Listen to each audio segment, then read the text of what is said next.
السلام علیکم ورحمۃ اللہ۔ صدائے حق نیوز کے یوٹیوب چینل پر آپ سبھی کا خیر مقدم ہے۔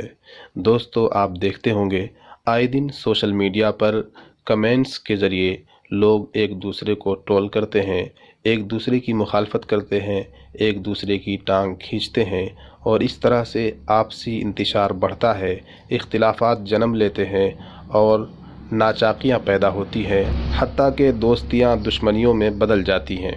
آئیے آج ہم جانیں گے کہ کمنٹ کرنے کا درست طریقہ کیا ہے۔ آپ کسی تحریر، کسی بات یا کسی پوسٹ کے متن سے متفق نہیں تو یہ آپ کا حق ہے، لیکن ضروری نہیں اس شخص کا منہ توڑ جواب دیا جائے۔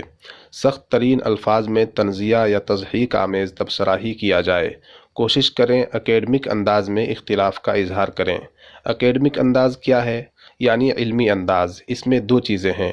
اول، یک لفظی یا دو لفظی سویپنگ ریمارک دینے کی بجائے جس نقطے سے اختلاف ہے اس کے مخالف کوئی دلیل یا مثال پیش کی جائے۔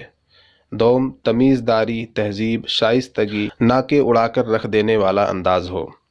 نادرست طریقہ: غیر متفق، بالکل بوگس، آپ نے ہمارا وقت برباد کیا، کسی اچھے نفسیاتی معالج سے علاج کروائیں، شخصیات پر ذاتی حملہ یا اس کے مکتب فکر پر حملہ، مکتب فکر کے لیڈروں پر حملہ، یا تحریر کے معیار کا تمسخر اڑانا وغیرہ وغیرہ۔ یہ طریقے درست نہیں ہیں۔ درست طریقہ کیا ہے؟ نمبر 1، میری رائے میں فلاں نقطے کا ایک پہلو یہ بھی ہے کہ، اب اپنی بات بیان کریں۔ نمبر 2، آپ نے اچھا لکھا، تاہم آپ اس موضوع پر مزید ریسرچ کریں تو آپ جان لیں گے کہ یہ موضوع کچھ تشنا رہ گیا، مثلاً۔ اب آپ اپنی بات لکھ دیں۔ نمبر 3، خوب، مگر اس ساری صورتحال کو یوں بھی دیکھا جا سکتا ہے۔ اب آپ اپنی بات بیان کریں۔ نمبر 4، پہلے 2 پیراگرافز کے متن سے متفق ہوں۔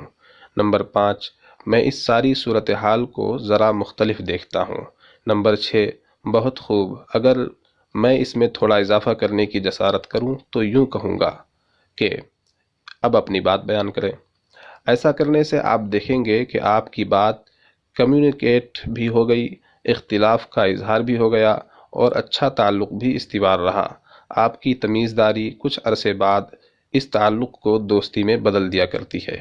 رہی بات مزاحیہ تبصروں کی، تو بے تکلف دوستوں میں وہ خوب چلا کرتے ہیں اور دونوں اطراف میں برداشت بھی کیے جاتے ہیں۔ تاہم اس میں بھی ایک بات نوٹ کر لیں، واصف علی واصف مرحوم کا جملہ ہے، بے باکی تعلق بڑھا دیتی ہے جبکہ گستاخی تعلق توڑ دیتی ہے۔ یعنی اپنے لیے ایک لائن آف کنٹرول ضرور رکھیں تاکہ پچھتاوے نہ ہوں۔ سوشل میڈیا میں بڑھتے ہوئے عدم برداشت اور آپسی اختلاف کے لیے اس ویڈیو کو زیادہ سے زیادہ شیئر کریں۔